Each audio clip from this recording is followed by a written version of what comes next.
My name is Dr. Richard Halley, and my task today is to share with you three perspectives through which we try to study listening. And so I'd like to start with what listening means to me. To me, listening means being with someone, being in their mental space with them and experiencing that mental space with them, or doing my best to understand their message as they want me to understand it. Maybe a story I could share with you would help. I have a very dear friend in Japan. We've been friends for a very, very long time. And one day I was asking him questions about his childhood days.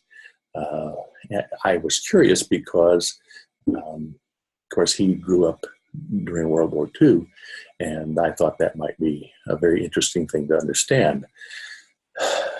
As I listened to them, they were fascinating, and I suggested to him that maybe he would like to record some of these in Japanese so that his grandchildren could enjoy them. I checked with him, and he said no, he hadn't shared these kinds of stories with them, and that might be a fun thing to do. And so we did. We recorded him telling the stories to his grandchildren in Japanese. And I made a CD of it and sent it to his grandchildren. And they tell me yet today that it's a wonderful gift that they have.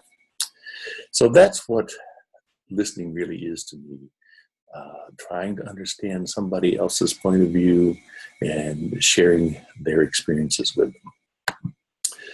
Perhaps a more formal definition, though, would be the internal processing of information that tries to generate an accurate understanding of the intended meaning of the speaker. I need you to pay attention to two words. One is tries and the other is intended meaning. Tries because we can never, ever be 100% accurate in terms of our understanding of someone else. It's just not possible. We have too much going on in terms of our own differences and experiences. And so the word try is very important there, that we think in terms of that. We try hard, realizing that we probably won't ever get to be perfect. And the other being the intended meaning of the speaker. We want their point of view. We want to know how they look at the world. And that's what it is all about. Listening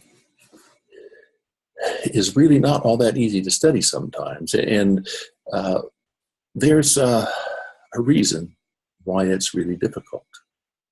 And that reason is we cannot watch the process. And the reason we can't watch the process is that everything happens inside the person's head, and we can't get in their head and see what's going on in there. We're left with making assumptions about what our experience tells us helps people understand. That's useful, but it's got its limits. We can look at external behavior of the listener and see whether or not that seems to make sense in relation to whether they're getting that information. And we can ask the speaker if the listener's report is accurate. We are limited there in that, of course, they're using meanings that are slightly different for each other, but we can get an idea that maybe they've got the essence of the idea. And of course, we can look to see whether or not somebody performs a task that they've been asked to do and been given directions for it. That can be helpful.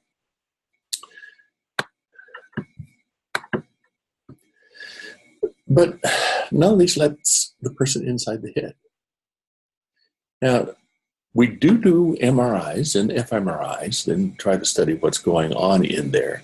But even these, we get a screen on a computer screen, and all we can do is interpret what's there. We can't actually follow the message through the person's head. So let's take a look at what we're dealing with. The speaker and the listener cannot have the same meaning.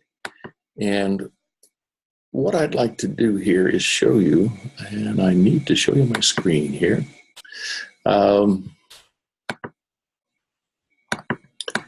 Okay, if you have an idea of what a Venn diagram is, it's just a graphic way of trying to illustrate where the meanings come from.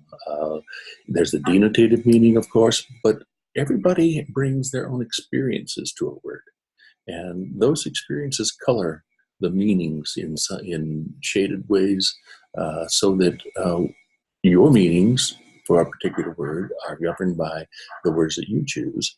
And those of your listener or the speaker that you're working with are different. So it would have a different shape and look different to you.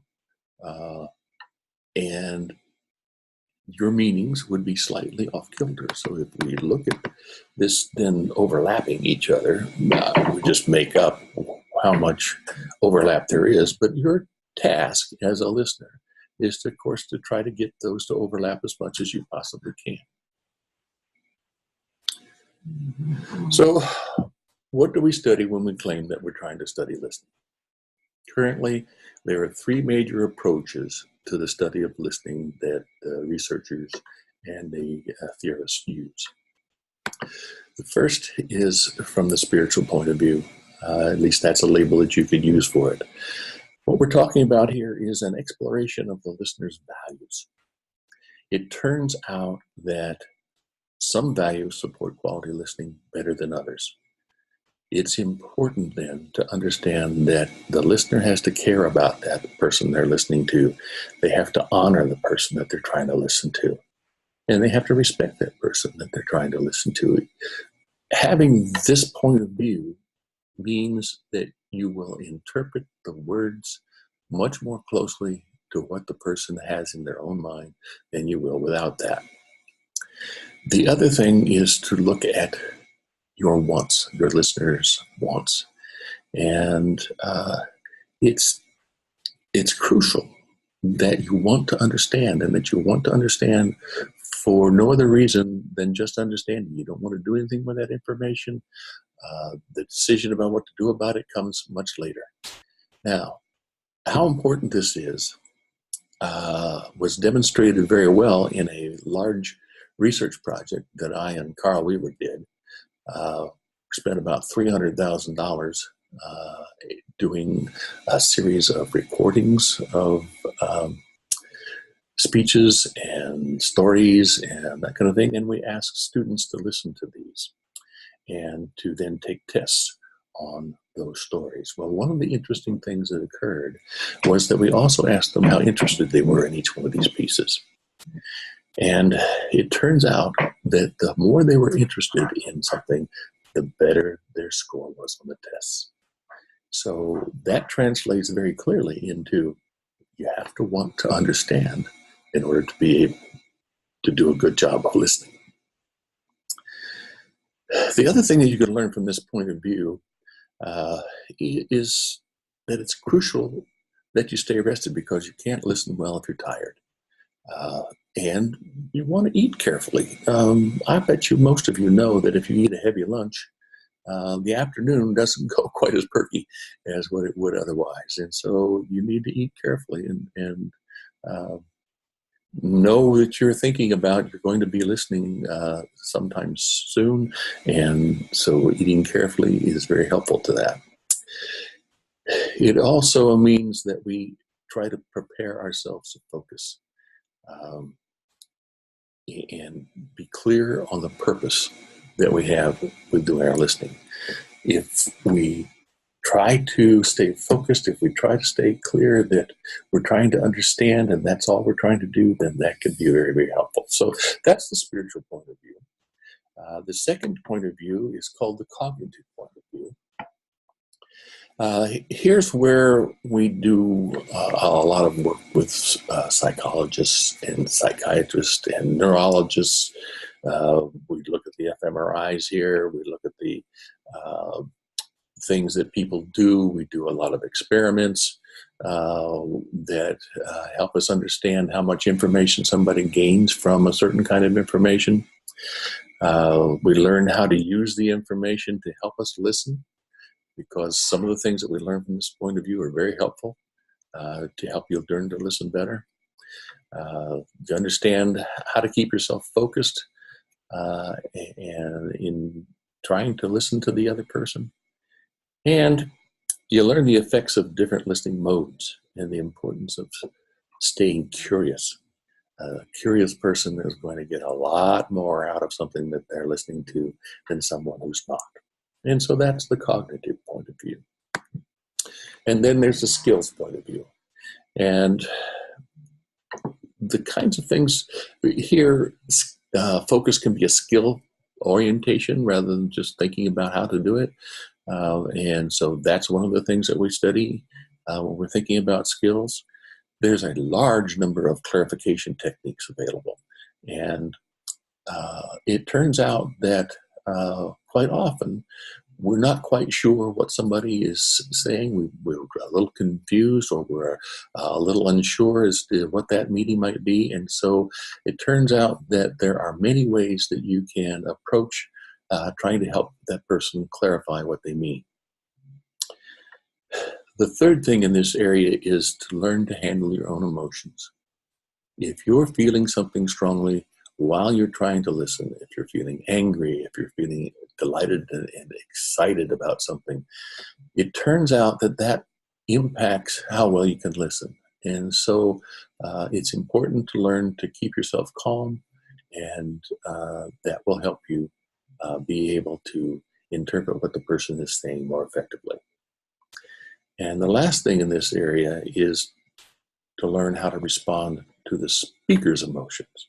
Because it turns out that if they're not calm, they find it more difficult to explain to you what their message is about. And so we can learn to respond in a way that helps the person calm down and helps the person be an effective presenter of their information. And so that's the 3 points of view. And we hope that we'll be able to share one of those with you. I'd like to leave you with one final idea. And that is that the listener is more powerful than the speaker. You know, we spend a lot of time thinking about powerful speakers. They are very important in much of our cultures. But the truth is that the listener is much more powerful than that speaker. And of course, the reason is the listener can turn it off. The listener can choose not to listen. And when he does so, that's the end of the interaction. And doesn't matter what the speaker does. At that point, if the listener chooses not to listen, then it doesn't work. So keep that in mind. You know, you're a powerful person. We're learning to help you be powerful here, to be the person who can choose what they're going to do and listen well. That's what I have to share at this point in time. And we hope that one of those perspectives will be something that we get to share with you in the future. Thank you very much for listening. And we wish you well in whatever endeavors you're trying to do.